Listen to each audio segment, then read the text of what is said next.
Em One Piece, a gente tem muitos grupos conhecidos ali, como os Yonkous, os Almirantes, os Supernovas, os Bainhas, e com cada um demonstrando ser pessoas poderosas, respeitando claro o nível de onde eles se encaixam dentro da escala de poder. Por exemplo, os Almirantes são a maior força ali da marinha, e eles demonstram uma grande força que é suficiente até para enfrentar um Yonkou em um bom desempenho de combate. Eles são o que nós nos referimos ao nível Almirante, tá ligado? Só que entre esses diversos grupos de One Piece, a gente tem um governo mundial, que é dividido ali entre os membros da CP, os Cavaleiros Sagrados e os Goroseis, que desde o começo ali da obra fica subentendido ser uma grande ameaça no mundo, só que no sentido mais político, porque em termos de força é bem decepcionante. Pô, mas o governo mundial tem o Imu-sama ali, ele também é bucha.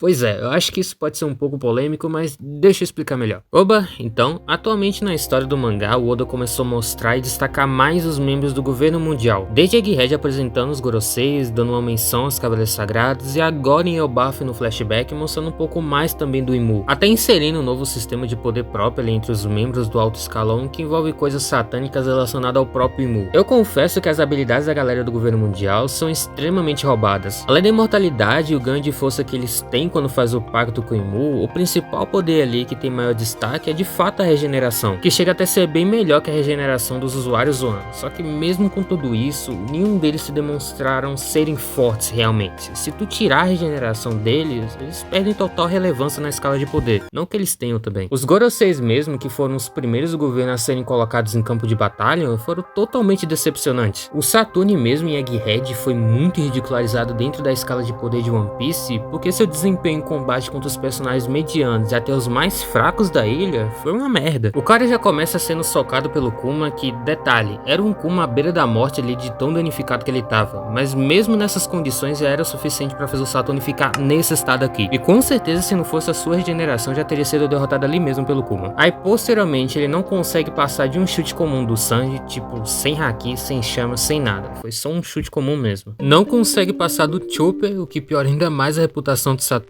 É perfurado por um Radical Beam do Frank, que dessa vez aqui teria sido morto se não fosse sua imortalidade e regeneração. Fora também os momentos em que o Luffy estava conseguindo facilmente lidar com Saturn, sendo sua única dificuldade real ali mesmo era só dar danos permanentes, porque fora isso estava de boa pro Luffy. E beleza que dessa vez o oponente era o Luffy, mas era um Luffy que também não estava utilizando o máximo de seus hakis durante a luta. Por conta desse desempenho ruim do Saturn, acho que não foi à toa que o Imu fez questão de substituir ele por outra pessoa. Os outros Goroseis não chegou a ser piores, mas também não são os melhores também. O passarinho não conseguiu fazer tanta coisa contra o Luffy e depois foi arremessado depois. O Júpiter foi cortado pelos gigantes e falhou 2 vezes em fazer algo contra o Luffy. O Arcori foi parado pelos gigantes. O Nojuro empata com o Zoro, que não estava 100% de suas condições por causa da luta contra o Lute, e também teve a cara chutada e queimada pelo Sanji. E não é dizendo também que eles sejam fracos, mas também eles são apenas comandantes de Yonkous. Não é como se eles pudessem já enfrentar forças grandes como os almirantes ali pelo menos. Já os Cavaleiros Sagrados também não são diferentes. Ninguém desse grupo tem um feito bom, e só é um perigo contra gente figurante, porque contra gente forte os caras só apanham. O Summers em God Valley foi facilmente derrotado pelo Ray com um único golpe sem haki, e várias vezes, mesmo estando com outros Cavaleiros Sagrados, ele perdia pro Gaban solo ali, e até hoje também, mesmo com o Gaban estando aposentado, ele ainda não ganha uma. Alguns dos outros Cavaleiros Sagrados não tem muito o que dizer, até porque eles não mostraram nada além de atacar figurante. Agora os Firgalent é interessante. Desde que Garland foi apresentado, a Fando hypou muito a força dele por ele ser pai do Shanks. Isso tinha ficado mais forte ainda quando o Oda falou em SBS que ele era forte e que tinha um motivo para sua força. Mas na prática o Oda só colocou o Garland para apanhar ali mesmo. Em God Valley, mesmo estando com um cavaleiro sagrado e um exército de demônios ao seu lado, ele ainda estava tendo dificuldades contra o Rox carregando a esposa e utilizando um braço. E para piorar logo em seguida, ele e todo o seu exército, incluindo aquela cavaleira sagrada, tomaram um hit kill do Rox quando ele largou a mulher. É a mesma coisa dos Goroseis. Teria sido morto se não fosse a imortalidade e a regeneração. Tu pode tentar justificar que não é justo desmerecer o Garland por perder contra um dos personagens mais fortes do verso, que é Rox, mas isso acabou quebrando as expectativas de muitos que pensaram que o Garland era alguém extremamente forte para pelo menos ser um comparativo a personagens como Rox. Isso vale também para os Goroseis, que antes pensavam que eles eram personagens até mais fortes que os Yonkous, mas mas na prática não se mostrou nem acima de comandantes de Yonkou. E pela falta de feitos do Garland, fica difícil colocar ele como alguém realmente forte, e vira mais um que consegue piorar a má reputação que o governo mundial tem. O Shamrock segue os mesmos passos do pai e do irmão, vive apenas de hype e especulação, porque feito até agora não tem nenhum que o torne relevante. O ponto é